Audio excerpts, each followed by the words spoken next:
One point that I want to return to in regards to the incoming Trump regime is that um, insofar as some of its personnel indicate a break with at least elements of the neoconservative foreign policy consensus, what they aim to do essentially is to pursue a sort of divide and conquer strategy within Eurasia, principally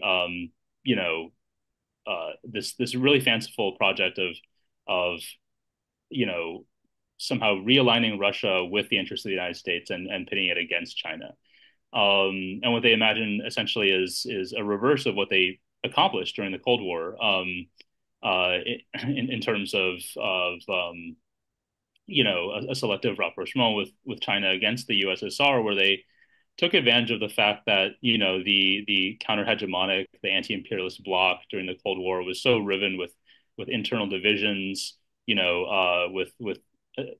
essentially deep doctrinal and sort of sectarian contradictions that the imperialists were able to take full advantage of. And what we see today is that that strategy is not working because having seen, the kind of devastation that the U.S.-led unipolar world order has wrought on the peoples of the global South in particular, but not limited to that, right? The entire former Soviet and Eastern Bloc as well.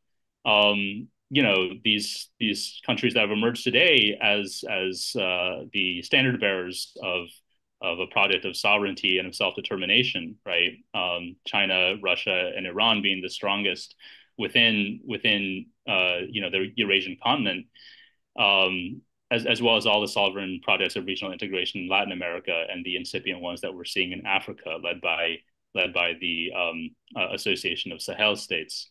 They recognize a very strong common interest, that brings them together across all of the different systems, the different ideologies that spans, that broad collection of forces of resistance. And in many ways, I think they model for those of us in the anti-war movements here in the imperial core, a kind of pluralism and a kind of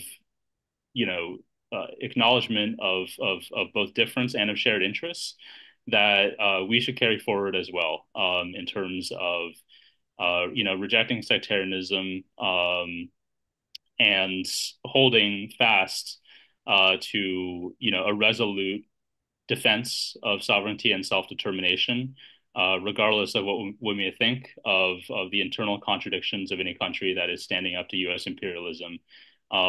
And that should be our unifying principle. And it's one that will bring us into much greater alignment, I would say, with those billions and billions who are actively resisting the U.S. empire, within the global majority whose perspectives are, so often systematically excluded from our discourse. So I just want to close on that reminder to our movements here in the imperial core.